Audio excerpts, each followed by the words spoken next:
Today's book review is Piercing the Darkness by Frank Peretti. If you love a good Christian novel, this is another author you should be pursuing back to back.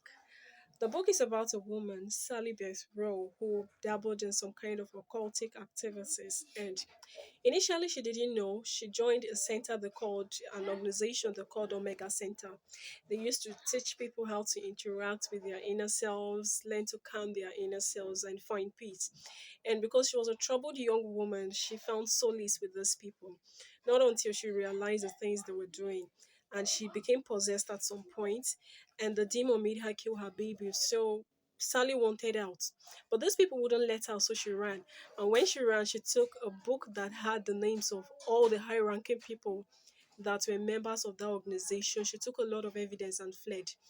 And those people sent assassins after her. And Sally was being pursued from town to town. She was running for her life. Now, here's the interesting part. The author portrays a spiritual realm and a physical realm. So he tries to show how the spiritual realm can affect the physical realm. So in the spiritual realm, there were angels and demons fighting over this woman's life. And because Sally was not a believer, she was not a Christian, there was only so much the angels could do.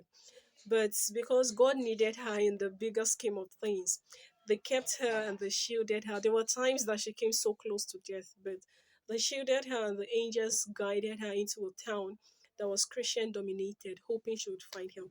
And she did find help. She started to learn about Jesus, but because she was on the run, she left before anything got serious. And on another side of town, there's this little Christian community that is fighting tooth and nail for their life. They get slammed with a lawsuit because their pastor, who was the teacher in their community school, had cast out a demon from a child. The child was manifesting, but Americans, and the woman was like, "You can't do this to my son. You can't call my child a demon and stuff." And the demon had actually troubled the child for a long time. It would manifest and destroy things. But these people were slammed with this lawsuit and they were fighting. They had nothing, they didn't have money.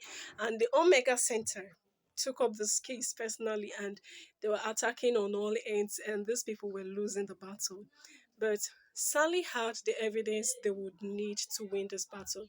So God made it such that Sally came across this story and she photocopied and mailed all the evidence that she had to this church. And later on, she's able to trace this church and go there.